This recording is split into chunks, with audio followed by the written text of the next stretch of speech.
32वां अध्याय सकाम एवं निष्काम पुरुषों की गतियों का विवरण। कपिल जी बोले, हे माता, जो गृहस्थ फल की कामना से यज्ञ आदि कर्मों का अनुष्ठान अथवा देवता और पितरों का आयोजन करते हैं, उनकी बुद्धि रजोगुण से मलिन हो रहती है। वे कर्म कांड को ही महत्व देते हैं, उन्हें ज्ञान की चर्चा सुहाती नहीं। भगवान की अमृतमयी कथा का त्याग कर वे विषयों की कथा श्रवण करते हैं। सूकर जैसे विष्ठा की ओर जाता है, उसी प्रकार वे नश्वर फल ही चाहते हैं। गर्भाधान से लेकर मरण पर्यंत वे नाना प्रकार की क्रियाएं करते हैं, पर उन्हें न कभी अपने स्वरूप का ज्ञान होता है, न कभी उसकी आत्मा को शांति मिलती है। देह का त्याग कर धूम मार्ग से चंद्रलोक जाते हैं। वहाँ कुछ दिनों तक भोगों का उपभोग कर और सोम का पान कर पुण्यसीन होने पर फिर यहीं नीचे ढकेल दिए जाते हैं। जन्म मरण के बंधन से वे कभी मुक्त नहीं होते।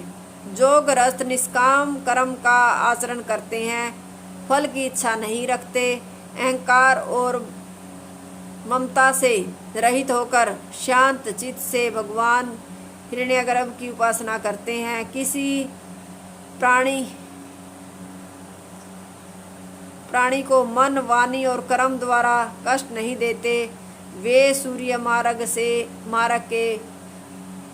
से ब्रह्मलोक जाते हैं। वहाँ ब्रह्मा की विप्रारब्ध आयु पर्यंत निवास कर दिव्य भोगों का आनंद लेते हैं और ब्रह्मांड का लय हो जाने पर ब्रह्मा जी के साथ ही भगवान के शरीर में लीन हो जाते हैं। जो गृहस्थ साक्षात भगवान को ही तन मन और धन से उपासना करते हैं, वे सीधे वैकुंठ लोक चले जाते हैं। उसके मार्ग में कोई रुकावट नहीं होती। इसलिए हे माता, तुम सब प्रकार उन्हीं भगवान का भजन करो, उन्हीं की शरण में जाओ और सर्वत्र उन्हीं को देखो। बस इतने से ही तुम उन्हें प्राप्त कर लोगी, इसमें तनिक भी संदेह नहीं है। संसार में जो कुछ दिखाई पड़ रहा है वह सब ब्रह्म ही है। ब्रह्म के से अतिरिक्त कहीं कुछ भी नहीं है। इसका अनुभव तुम श्रद्धा भक्ति से और विनय नित्य योग अभ्यास से कर सकती हो। हे माता, मैंने यह दुर्गम ज्ञान बड़ी सरलता से तुम्हें बताया है। इससे तुम्हें प्रकृति पुरुष का बोध हो जाएगा। ज्ञान योग अथवा भक्ति योग दोनों का अर्थ एक ही है, भगवत प्राप्ति। जीव के निवासार्थ अज्ञान निर्मित हजारों योनियां हैं, जिनमें प्रविष्ट होकर यह अपने स्वरूप को भूल जाता है। इसलिए तुम एकांत में मेरे बताए उपदेश का मनन करो, इससे तुम्हारे सब संदेह निवृत्त हो जाएंगे। तुम्हें अपने स्वरूप का ज्ञान हो जाएगा और साथ ही साथ भगवान की प्राप्ति हो जाएगी। मेरे इस ज्ञान का उपदेश